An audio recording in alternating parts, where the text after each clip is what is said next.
President Obama has made it clear that the United States will now have no truck whatsoever with the government of Iran. So my message to the UK government is abandon all forms of appeasement. There is nothing to be gained from it.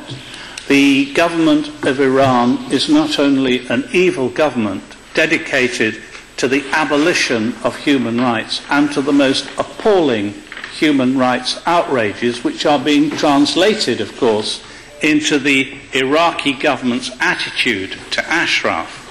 But there is nothing to gain from the defence of our interests there anymore. And I hope that joint action by the bodies which are mentioned on the banner behind me will lead to some alleviation of the plight of the residents of Ashraf. I welcome the appointment of Baroness Ashton, whom, by the way, I like and admire greatly and regard as a friend. It needs clear statements from the heads of government throughout the EU to ensure that everything possible is done to prevent these outrages.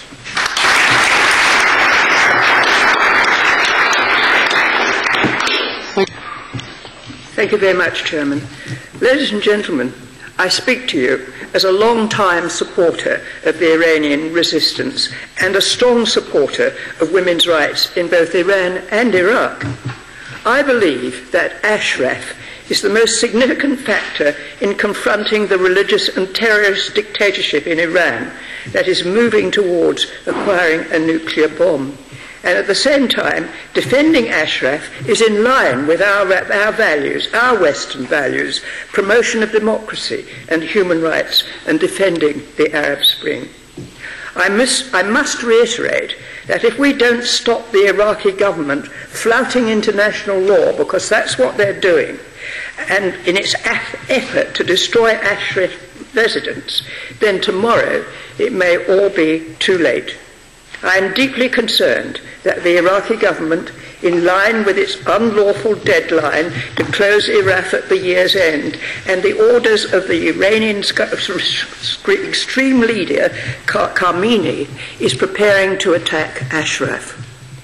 The Iraqi government is obstructing the UN agencies in resolving the Ashraf issue. They are, for instance, applying pressure to disrupt the work of the UNRWA HCR in determining the refugee status of Ashraf residents. The women in Ashraf, in particular, have had to endure abysmal physical and psychological torture by the Iraqi government forces. Just imagine the courage it must take these women to fight for women's rights in a regime like the one in Iran. It really is absolutely amazing, and I'm just absolutely overwhelmed by what it must take them to announce their opposition and to indulge in opposition in that kind of context. We must do everything we possibly can to try to prevent this from happening. Governments should stand alongside the Iranian resistance that represents the will of the Iranian people for freedom, democracy, separation of religion and state, gender equality, and a non-nuclear Iran. Thank you.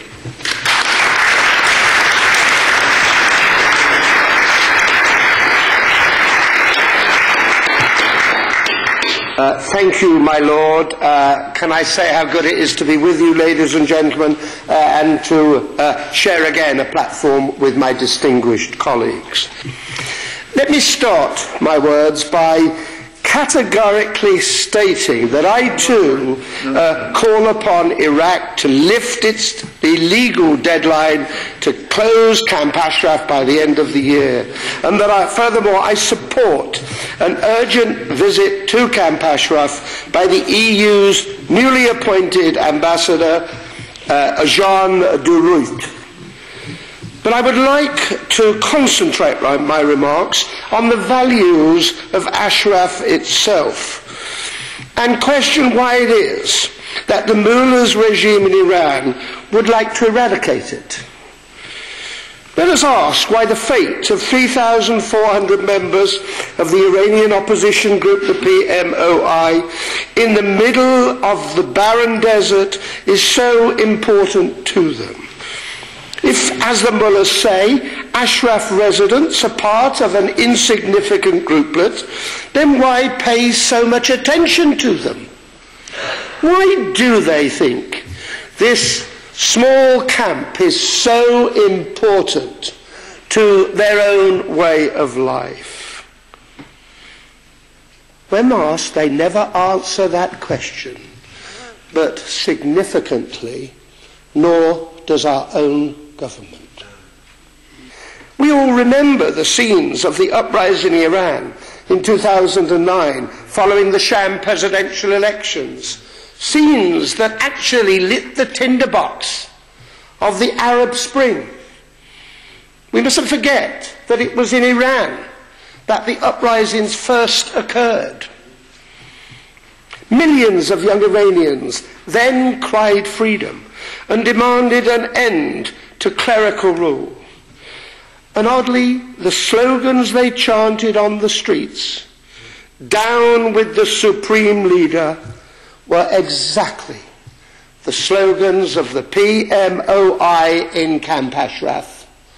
Maybe that should give us an inkling of why the mullahs consider the residents of Camp Ashraf to be so important. The mullahs see residents in Camp Ashraf as being a beacon for a genuinely open, transparent, fair and democratic Iran. That's the message that they're frightened of.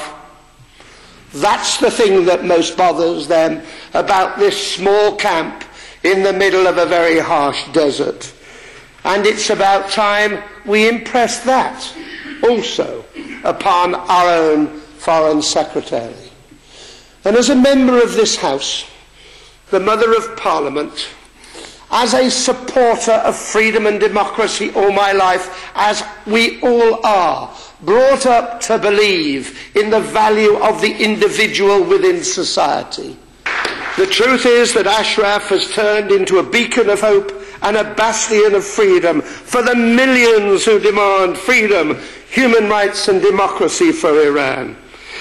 And I want to urgently press my own government and to press Foreign Secretary Haig to support an urgent visit to Ashraf by the UAE's envoy, as I said in my opening remarks. But I also want to press him to support the stationing of a permanent UN protection team at the camp prior to the withdrawal of US troops from Iraq at the end of this year. That's a vital request. And we need to impress it upon him with all the strength we can bring to bear. The Foreign Secretary should further be pressing Iraq to lift its unlawful siege of Ashraf and to cast aside its unlawful deadline of closing Ashraf forcibly at the end of the year. And we need the UNHCR to urgently recognise all Ashraf residents as refugees.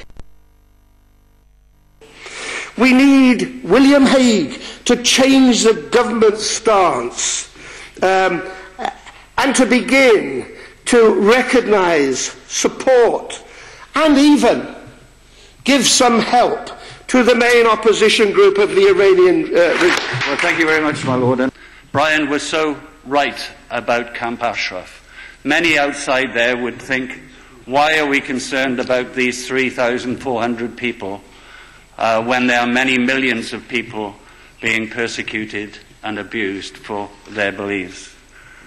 Well, the reason is, and he picked the right word, I think, he picked the word a beacon, because not only is it a beacon, but it's a symbol, a great symbol of what Iran could be. There is a country in microcosm, a country where people are free, where people can give their talents and energies to the best purposes in Camp Ashraf, but could be doing that in Iran as well.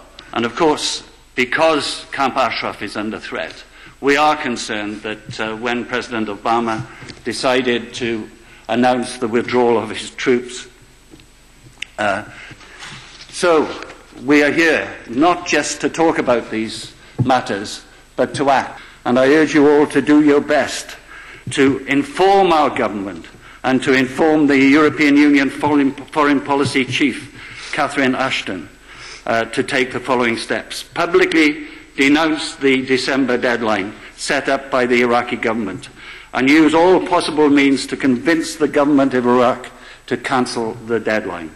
Also urge the US government to do so as well, and to take the initiative for Ashraf protection to the UN Security Council for adopting an urgent decision to provide the necessary protection for all the residents of Ashraf. Thank you.